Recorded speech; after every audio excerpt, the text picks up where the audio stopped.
Olá pessoal, tudo bem? Eu espero que sim. Eu vim falar hoje sobre Segundo Reinado, parte 3, a crise do Segundo Reinado no Brasil. Vamos então ver aqui os 4 principais fatores da crise do Segundo Reinado: a questão militar, questão religiosa, questão escravista ou abolicionista e a propaganda ou movimento ou campanha republicana. Vou começar falando então da questão militar, apresentando aqui alguns fatos que aos poucos aumentam esse ambiente de tensão da classe militar com o governo Dom Pedro II, certo? Olha só, havia, desde que acabou a Guerra do Paraguai, a promessa do governo de criar um Montepio, ou seja, uma espécie de fundo de pensão para contemplar as viúvas dos militares mortos na Guerra do Paraguai. Passados 13 anos, nada disso tinha sido feito. E o governo então passou a discutir isso. Mas o governo queria que os militares contribuíssem para pagar as pensões das viúvas, né, os militares da ativa. E eles vão se pronunciar contra isso, liderados pela figura de Sena Madureira, que vai acabar sendo preso pelas críticas feitas ao governo. E depois disso, os militares são proibidos de se manifestarem na imprensa. Bom, depois o Sena Madureira foi solto e nós tivemos em 1884 mais um outro incidente envolvendo ele. Ele, no Rio de Janeiro, vai promover uma homenagem ao Chico da Matilde, o chamado Dragão do Mar, que em 1881 havia liderado a chamada Greve dos Jangadeiros no Ceará, provocando, na verdade, um grande boicote ao comércio interno de escravos, o que acabou contribuindo, né, para que a escravidão no Ceará entrasse em colapso, a ponto de, em 1884, o Ceará decretar extinta a escravidão na província. E foi nesse mesmo ano, de 1884, que o Sena Madureira, que era abolicionista, vai homenagear o Dragão do Mar. Bom, a punição para isso foi a transferência dele do Rio para o Rio Grande do Sul, para a região de São Gabriel.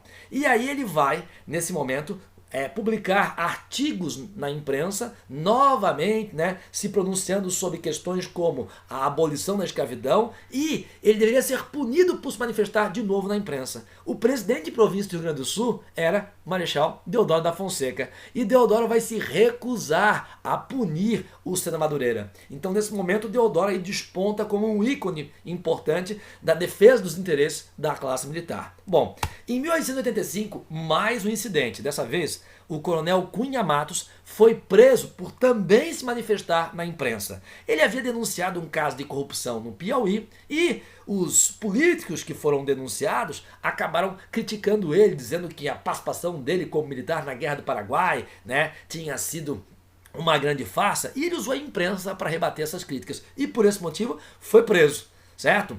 E nesse momento, de novo, Sena Madureira vai se pronunciar em favor de Cunha Matos. Aí em 1887, Sena Madureira e o Deodoro chegam ao Rio de Janeiro e são aclamados pela jovem oficialidade, pelos cadetes da Escola Militar da Praia Vermelha no Rio de Janeiro, que tinham como professor mais ilustre a figura de Benjamin Constant, o grande expoente do positivismo no Brasil. E aí nesse momento, esses jovens positivistas, defensores do republicanismo, se aproximam desses militares e acabam criando uma associação da questão militar, não somente com a campanha abolicionista, mas também com a ideia republicana no Brasil. Em 1887, temos a fundação do Clube Republicano, que coloca aí a classe militar ainda mais articulada na defesa pelos seus interesses. E é nesse contexto que Deodoro vai se pronunciar contra a obrigação dos militares de capturarem escravos fugitivos. Isso é uma questão de direito privado, direito particular dos senhores. Se um senhor, né, perder um escravo porque o escravo fugiu, cabe ao senhor procurar, cabe ao senhor, pelas suas próprias vias, né, dar conta disso.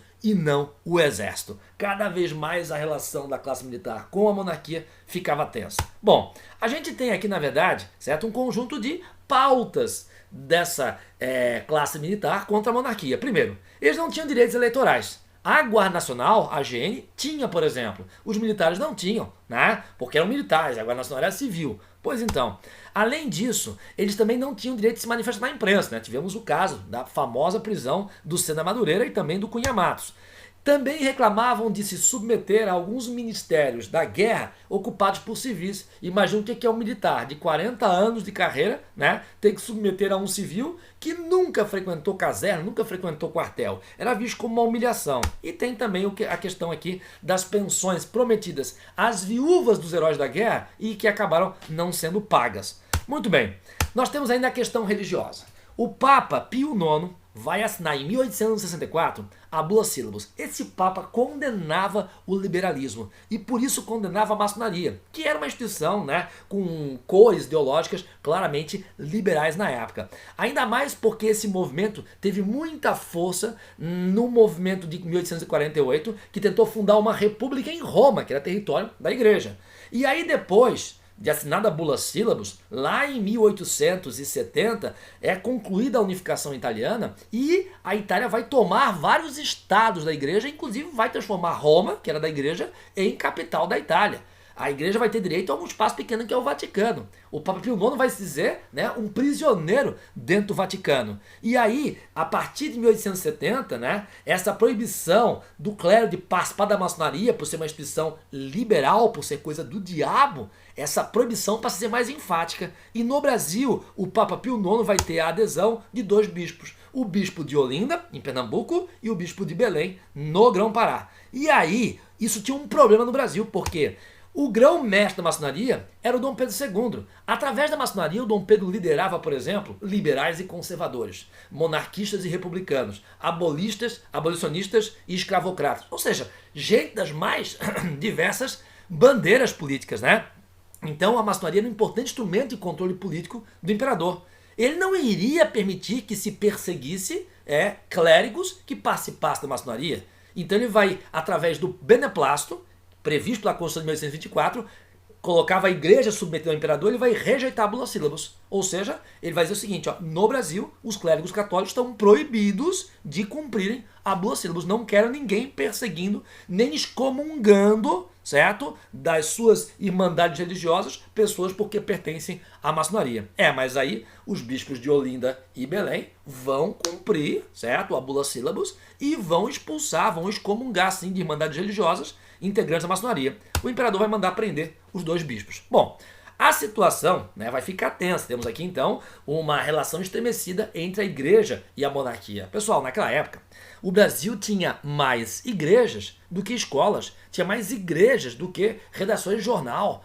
Tinha pouca gente que sabia ler, então a palavra do padre era muito importante. E até aquele momento, a palavra do padre era uma palavra apaixonada defendendo a monarquia no Brasil. A partir desse estremecimento das relações, o apoio da igreja vai esfriando, certo? No momento em que outros movimentos também se voltam contra a monarquia, é claro. Bom, a gente teve até a anistia dos dois bispos em 1875, certo? Mas isso não foi o suficiente para acalmar os ânimos. Até porque depois disso, tivemos outras medidas que também, né, digamos, desfavoreceram a igreja e colocaram a igreja contra o governo Dom Pedro II. Em 1879, foi decretado o ensino livre no Brasil. Ou seja, poderíamos ter escolas que não tivessem a confissão católica, por exemplo, escolas luteranas no Brasil, né?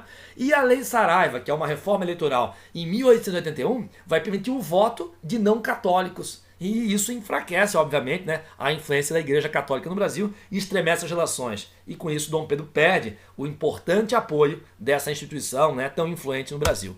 Vamos falar da questão escravista. Olha só, em 1850, sabemos, foi aprovada a Lei Eusébio de Queiroz. Vai proibir o tráfico de escravos no Brasil. Vamos ter por algum tempo ali, né, o contrabando de escravos, por causa de 5 anos mais ou menos. Mas aos poucos o comércio de escravo da África para cá de fato vai ser extinto. Vai ser permitido e vai ser praticado o comércio interno, interprovincial. Vamos lembrar que antes dessa lei tinha sido aprovada lá em 1831 a Lei Feijó, né? Mas que na prática não foi cumprida. Foi conhecido como Lei para Inglês Ver. Pois então, em 1871 tem a Lei do Ventre Livre, que vai libertar todos os filhos de escravas nascidos após a data da lei. Mas a mãe continua escrava e o bebê agora é livre. Pois então, existe aí 2 detalhes importantes. Até os 8 anos de idade, essa criança fica sob a tutela do senhor da mãe dele, certo? E aí, se esse senhor quiser ser indenizado, ele liberta a criança e recebe a indenização. Agora, ele pode fazer uso dos trabalhos dessa criança até os 21 anos de idade, para que essa criança pague a criação até os 8, certo? Mas aí, se usar o trabalho dessa criança até os 21 anos de idade, não vai receber indenização, né? Lembrando que 21 anos após 1871, já estaríamos em 1892, né? E a Lei Áurea foi assinada em 1888. Então, essa lei ela não vai ter, digamos, um efeito tão importante, né, quanto se imaginava no momento em que ela foi feita. Temos ainda a Lei dos Sexagenários, também chamada de Lei Saraiva-Cotegipe, que ela começa a tramitar durante o gabinete de Saraiva e termina, é aprovada ali durante o gabinete do Barão de Cotegipe. Pois então, essa lei diz o seguinte: estão livres todos os escravos com mais de 60 anos. Dificilmente um escravo chegava até essa idade, né? Mas calma, tem mais um agravante. Depois de 60 anos, ele é livre, mas ele tem que pagar uma espécie de indenização ao seu senhor, trabalhando ao seu senhor até os 65 anos de idade. Então, se ele tiver 62, trabalha até os 65. Se tiver 64, trabalha até os 65. Mas ele vai trabalhar ainda até os 65. Só será efetivamente livre após os 65 anos de idade. Essa lei, obviamente, foi fortemente criticada, né? Porque poucos escravos foram contemplados por essa lei. Porque dificilmente um escravo chegava a essa idade. Era uma pequeníssima minoria. Muito bem, e aí chegamos na Lei Áurea, né, de 13 de maio de 1888. Ela foi, na verdade, o texto dela foi iniciativa do ministro da Agricultura, Rodrigo Augusto da Silva. Tá? Essa lei tramitou na Câmara, foi aprovada, foi para o Senado, aprovada no Senado em 12 de maio. No dia seguinte ela foi assinada finalmente pela Princesa Isabel. Na época, Dom Pedro II estava em viagem e Princesa Isabel estava, né, como princesa regente do Brasil. Dom Pedro II estava na Europa. Aí, no dia da assinatura da Lei Áurea, nós temos toda uma comoção, né? O movimento abolicionista já era muito forte nas grandes capitais do Brasil, inclusive no Rio de Janeiro principalmente, e vai ter uma massa afluindo aqui, se aglomerando, certo? Na frente do Paço Imperial e uma grande festa em torno da abolição.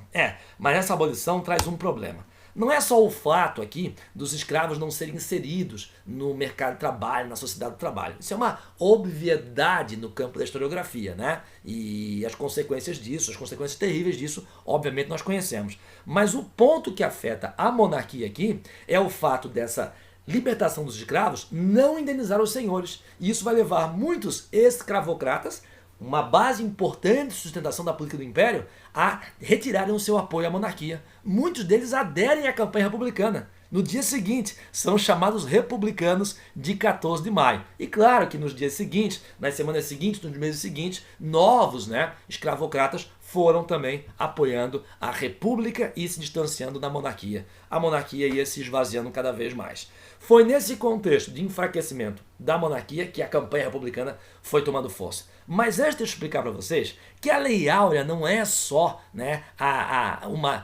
digamos, a abolição não é só essa lei assinada pela princesa. Não, não é isso, certo? Tem todo um movimento fortíssimo para que a escravidão fosse abolida, fosse extinta no Brasil. E esse movimento tem um protagonista muito grande de elementos importantes da sociedade negra brasileira. Vamos falar sobre eles. Olha só, nós temos aqui a Confederação Abolicionista, que é, na verdade, uma espécie de união dos vários clubes ou sociedades abolicionistas de todo o Brasil. Tem aqui como liderança José do Patrocínio, negro, certo? Foi vereador no Rio de Janeiro. E temos aqui André Rebouças, que era engenheiro, também negro, né? Eles, o que eles faziam? Promoviam grandes eventos, em clubes, bailes para a alta sociedade e arrecadavam fundos para comprar a alforria de escravos. Nós vamos ter também aqui, né, o ativismo político de Joaquim Nabuco, que vai defender que o debate sobre a escravidão deva ser apressado no Congresso, até para evitar uma grande desordem, um grande colapso social no Brasil. E também, claro, por reconhecer que era uma desumanidade a escravidão, certo? Então defendia uma abolição ordeira pela via legislativa, até para evitar uma convulsão social e também fazer justiça social no país. Temos aí a figura de Luiz Gama, negro.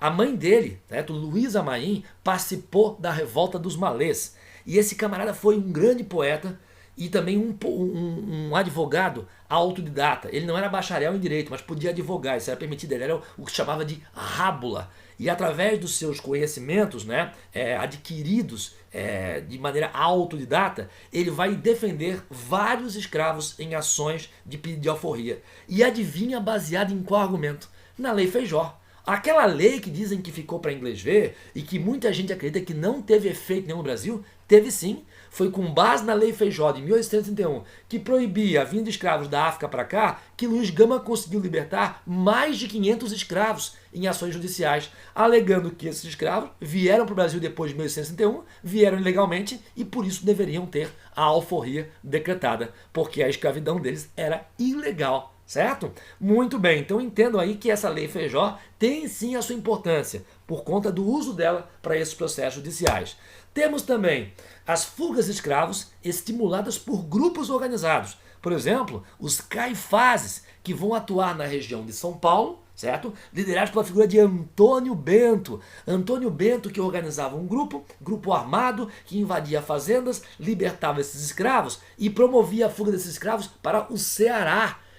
Porque no Ceará, depois de 1884, a escravidão foi dada como extinta. Então lá, um homem negro não poderia ser perseguido como um possível fugitivo, foragido, certo? Muito bem. E vamos ter também os chamados quilombos abolicionistas, como é o caso do quilombo de Jabaquara, em Santos, um dos maiores do Brasil, e o quilombo do Leblon. Leblon, aquele bairro, né, visto como muito elitizado no Rio de Janeiro, já foi, né, o palco de um dos mais importantes quilombos de todo o Brasil. Ali, um comerciante abrigava escravos fugitivos que trabalhavam plantando e vendendo camélias. As flores, camélias que se tornam o quê? O símbolo do movimento abolicionista no Brasil, certo? E vamos ter por último aí, né, destaque para a figura de Chico da Matilde, o dragão do mar, o líder da greve dos jangadeiros no Ceará, que provoca um colapso no comércio interno de escravos na região do Ceará, levando, por exemplo, né, ao decreto que extingue a escravidão no Ceará em 1884, o famoso dragão do mar. Agora vamos falar da propaganda republicana. Tem esse nome porque ela se dá principalmente na imprensa, mas pouca gente lia naquela época, né? Então é uma campanha muito mais destinada a uma certa elite alfabetizada, letrada. Exatamente, né? Isso explica por que depois a proclamação da República não teve lá grande participação popular, por exemplo. Então, quais são os grupos sociais que envolvem nessa propaganda? Cafeicultores do Oeste Paulista. Eles reclamavam do quê? Olha, tem que acabar com a escravidão no Brasil. Mas a monarquia, certo, demora a fazer isso. Então, se a monarquia demora a fazer isso, é preciso que cada província tenha autonomia para decidir isso. É preciso um regime federativo. Mas isso só será possível numa república. Por isso vão aderir, né, à campanha republicana defendendo um Estado federativo, claro, onde não houvesse escravidão. Lembrando que os cafeicultores do Oeste Paulista, eles usavam mão de obra predominantemente livre do imigrante italiano, né, e concorriam com os fazendeiros do Vale do Paraíba, que usavam mão de obra escrava, né, e que era uma mão de obra mais barata, e fazia com que o café do Vale do Paraíba fosse mais facilmente exportado do que o café do Oeste Paulista. Por isso também esse envolvimento político pela abolição. E temos também militares, cada vez mais simpáticos aos ideais positivistas de Auguste Comte, que eram propagados somente pela figura de Benjamin Constant, professor da jovem oficialidade da Escola Militar da Praia Vermelha no Rio de Janeiro. E também setores médios urbanos, que não se viam contemplados, né, por aquela política do Império e querem aqui, né, uma política com participação popular mais efetiva, através do voto para se escolher o líder maior do país, o presidente da República.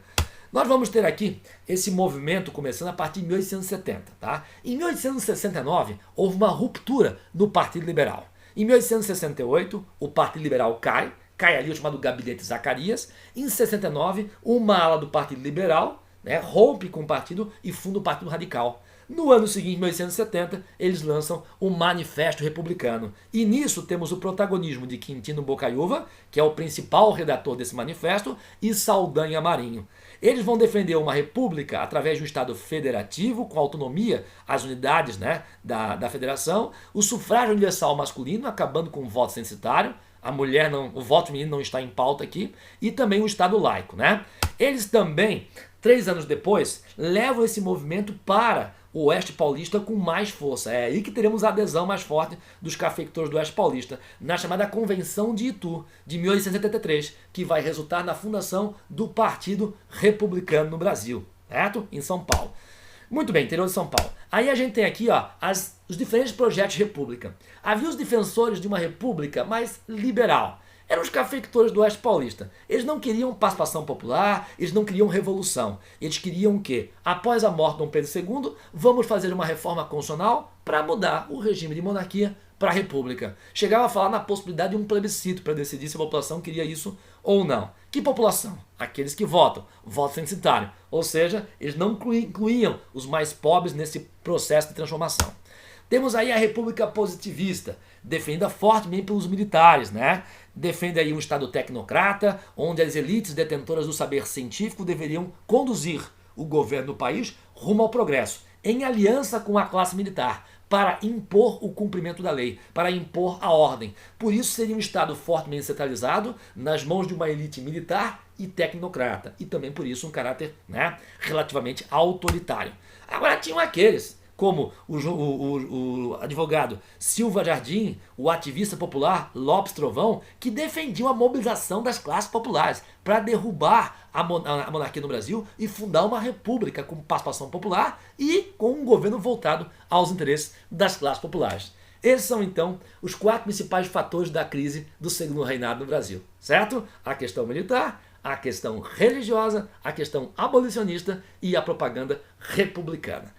Eu vou deixar para vocês aqui a lista de exercícios, né, propostos e também a lista de exercícios do estudos proposto do PV 500, proposto do PV 1000 e a lista de estudos, né, igual para todas as turmas. Beijo grande para vocês, fiquem bem e até a próxima.